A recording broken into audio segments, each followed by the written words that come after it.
Moving on to shows. I like how much time and space they get to craft things. Real admiration for films because they have to kill a lot of their darlings and also have very clear vision. The first show we have is Haunting of Hill House. I put very good storyboarding. It's like they wrote it on purpose. Wow. Beautiful family dynamics. Extremely touching.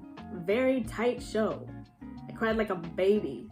Towards the end, I wasn't even scared anymore. I was just so touched. It was really good. Big Little Lies. Okay, so this is actually a piece of media about like straight cis women that I found necessary. At the time it was released, I found that it was insightful, but I've grown since then and so has our collective consciousness.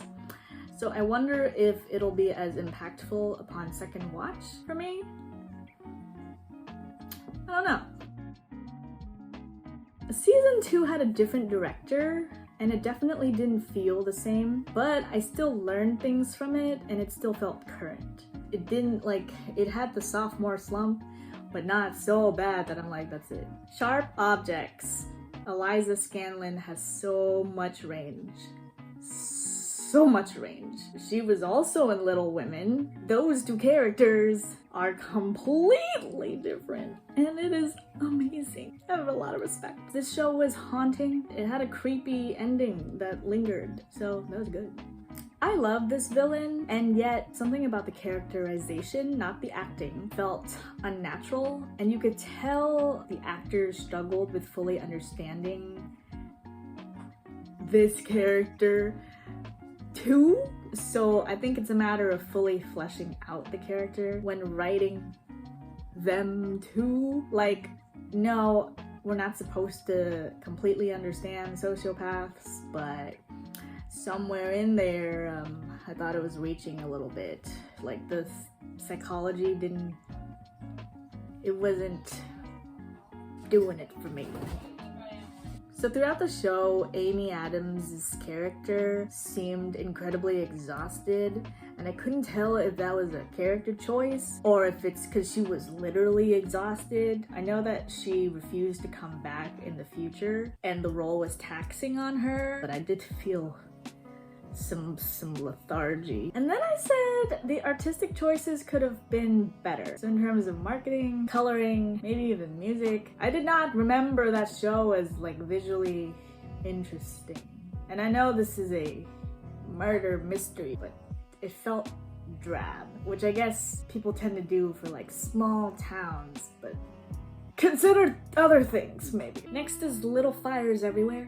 I put that it's likely impactful for other people, just not me, because it felt like Big Little Lies, but less good. It just felt too similar to each other, and I had already seen Big Little Lies, and then with a name like Little Fires Everywhere, how could I not think of the two in tandem? And then Reese Witherspoon was in both of them, playing virtually the same role, so my brain was like, but also like I wasn't blown away. There was one very satisfying scene though where Kerry Washington gets to put a whiteness in its place. That was nice. I didn't think they were allowed to do that, and they did that, so that was awesome.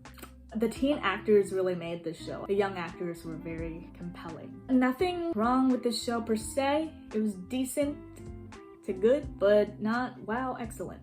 Next, it was kind of like Racial Justice 101, so I didn't feel like it pushed the envelope. Or perhaps the way it was done simply wasn't new in the age of Get Out. I did not read the book, but my friend did, and he really liked it, except I don't even know what that means because I don't even think we have the same reading taste, so. So next is Euphoria. So I arrived late to the game because I didn't have HBO around the time that it dropped. So I don't know what Twitter thinks about it. I don't know what respected people think about it. I don't know what people who I normally follow on Twitter think about it because it wasn't on my radar then. So I just watched it alone, and I thought it was beautiful. I'm really enamored with this show. Like I can't even be unbiased about it. Like within the first episode, my OCD felt seen. It was really satisfying because I caught on to what it was before she actually said what it was, and I was like, I thought the team played very well together. They let Makeup do their own thing. They let Labyrinth do the soundtrack thing. I thought it all came together really well. The drug dealer guy used a black scent, so I don't know how I feel about that. Mostly because LA filmmakers do this shit a lot. Because the setting is in the suburbs. But like, he was a good actor. His eyes were probably why he was cast. I thought he had very expressive eyes. I don't know. My gut feeling is that this character has a touch of Sam Levinson's personal history. I don't know about the accent, it kind of threw me off, but then again, like, I don't know drug dealers like that. And then again, like, I don't know what the heck is going on in LA. I don't understand racial relations there. I should probably explain that this comes from my long-standing theory that LA is culturally more lax around appropriation. It almost feels like they're above it sometimes. Post-racial. But I wouldn't really know because I live in Texas and stuff like that still matters to us. Oh yeah, I think the writing is good.